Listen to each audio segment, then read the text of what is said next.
بسم الله الرحمن الرحيم عَمَّ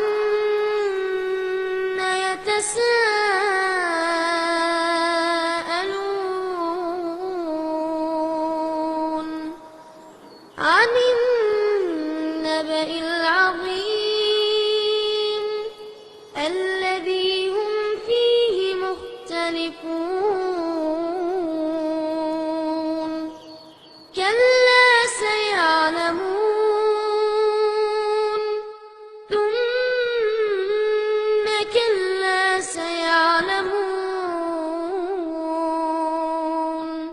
ألم نجعل الأرض مهادا والجبال أوتادا وخلقناكم أزواجا وجعلنا نومكم سباتا وجعلنا الليل لباسا وجعلنا النهار معاشا وبنينا فوقكم سبعا شدادا وجعلنا سراجا وهاجا وأنزلنا من المعصرات ماء ثجاجا لنخرج به حبا ونباتا وجنات ألفافا إن يوم الفصل كان ميقاتا يوم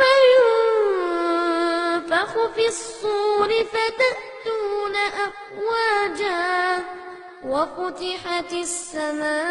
السماء فكانت أبوابا وسيرت الجبال فكانت سرابا إن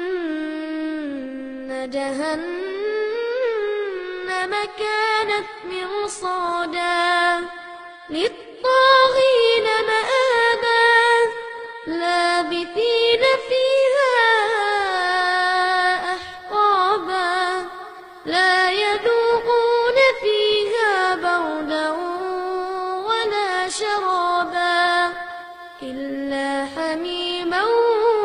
وغساقا جزاء وفاقا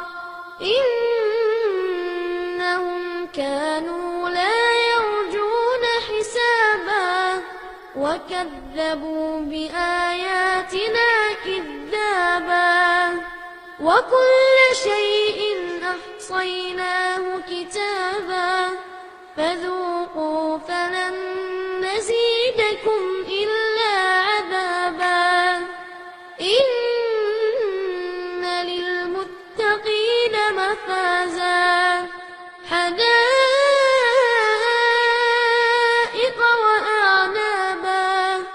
وكواعب أترابا وكأسا دهاقا لا يسمعون فيها لغوا ولا كذابا جزاء من ربك عطاء حسابا رب السماوات والأرض وما بينهما الرحمن لا يملكون منه خطابا يوم يقوم الروح والملائكة صفا لا يتكلمون إلا لمن أذن له الرحمن وقال صوابا ذلك اليوم الحق فمن شاء اتخذ إلى